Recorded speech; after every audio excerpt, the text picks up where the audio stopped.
Welcome to YS Online. Ako po si Sensei coming to you live.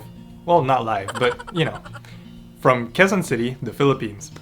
If you're studying for the Japanese language exams like the JLPT, the JFT A2 exam, the NAT-Test, the J-Test, or you simply want to understand your favorite anime better, be sure to like this video and subscribe to our channel.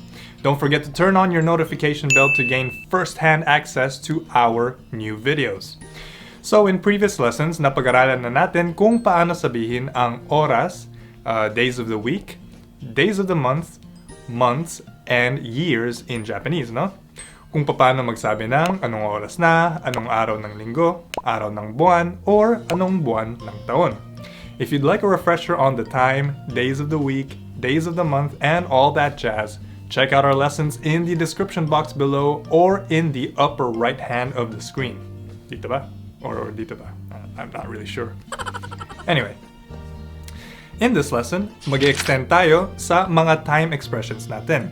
Pag-aaralan natin ngayon about the span of time and other non-specific time expressions sa series natin. In this video, we will learn how to express the span of time in days. For days, generally speaking, ipa-follow natin yung pinag-aralan natin sa past lesson natin tungkol sa days of the month. Refresh natin yung days of the month natin. Diba, pinag-aralan natin ang first day of the month is Tsuitachi, second day is Futsuka, third day is Mika, fourth day Yokka, fifth day Itsuka, sixth day Muika, seventh Nanoka, eighth Youka, ninth Kokonoka, and 10th day Touka. Okay, so i-apply din natin ulit ngayon. This time, dadagdagan lang natin ng salitang kang. So, ang kang, ito ay ang keyword natin for time span. Literally, ibig sabihin niya lang is time span. So, ang ka natin sa Futsuka, Mika, Yokka, it means days. Pag lumagpas tayo ng 10 days, magiging nichi siya.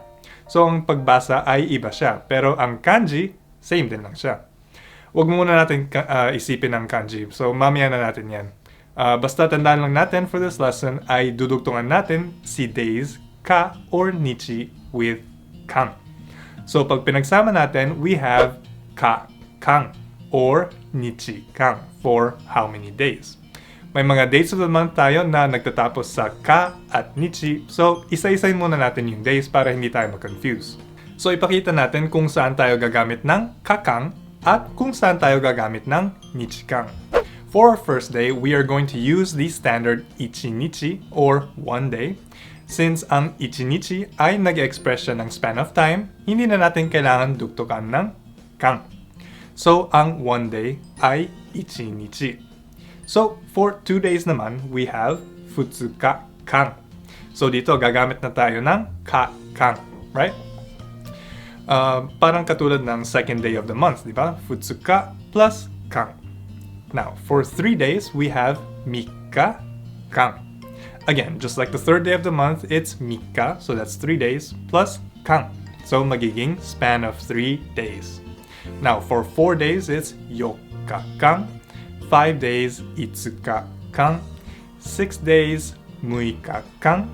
And then we keep going on and on and on. Nanoka kang, yoka kang, kokonoka kang, and lastly, touka kang. So that's 10 days, right? Now, from 11 days onward naman, bukod sa second day hanggang 10th day of the month, ang mga date na 14, 20, at 24 ay nagtatapos din ng ka. Kaya dudugtungan lang natin ito ng kang. The rest naman ay nagtatapos siya ng nichi. So, may mga special reading din ang mga dates of the month natin gaya ng 17th, 19th, 27th, and 29th. So, subukan na natin ang 11 days onwards kung paano natin sila gagawing span of time. So, here we go. 11日間、12日間、13日間. Now, nasa 14 days na tayo. That's 14日間. And then we go to 15. 15日間、16日間. Now, we're at 17 days now. That's 17日間. And then back to the regular style, 18 days is 18日間. Now we're at 19 days, that's 19日間. If you can hear the slight difference, imbes na 19 Q nichikan. Iiksiyan natin yung Q ng konti. Instead of Q, gagawin natin siyang ku. So, we have juku nichikan. Now, we're going to come to our favorite, which is 20 days. Natatandaan ba natin kung paano sabihin ang 20th day of the month? That's right, it's Hatsuka. Special, no? So for the 20th, sasabihin natin ay Hatsuka followed by kan. So we have Hatsuka kan.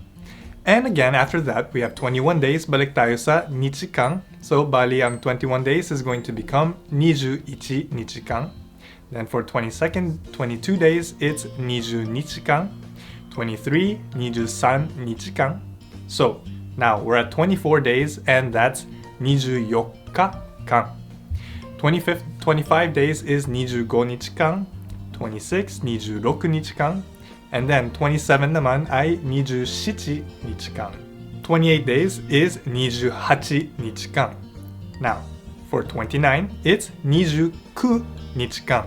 Don't forget, we shorten our Q, right? And lastly, for 30 days, we have 30 nichikan. It seems like a lot, pero after a while, makikita din natin ang mga pattern dyan. So that's kung hindi pa natin nakikita ngayon, no? Alright, so quick test muna. Let's see kung na-absorb na natin ang ating day's time span. So let's try. Paano natin sabihin ang 41 days? So remember, after ng 10 days at maliban sa 20 days, sasabihin lang natin ang number followed by nichikan. So, ano yung Japanese ng 41? 41. Now, dudugtungan natin ito ng nichikan and put it together, we get 41 nichikan. That's right. Kayo naman, try nyo gawin ang susunod na numbers in Japanese at iwanan ninyo yung mga sagot ninyo sa comment section below. So, let's try. Paano natin sasabihin in Japanese ang 59 days, 78 days, 60 days? You guys let me know. Leave your answers in the comment section below. Alright, that wraps it up for our lesson today. Iwanan muna natin siya dito ngayon. So let's review ang mga quizzes natin and feel free to rewatch this part of the video para mapasok talaga sa utak ninyo, no? Alright, that's it for us at YS Online today. Thank you very much for watching. Please catch us in the next lesson where we will teach you how to measure the weeks naman. So this time we talked about days. Next video we're gonna talk about weeks. Don't forget to share this video with your friends who want to learn Japanese for fun. For any questions, comments, feedback, suggestions, make sure to use that comment section below and let us know what you think or what kind of videos you want us to share with you guys. For YS Online, my name is Dice. Ja, mata ne.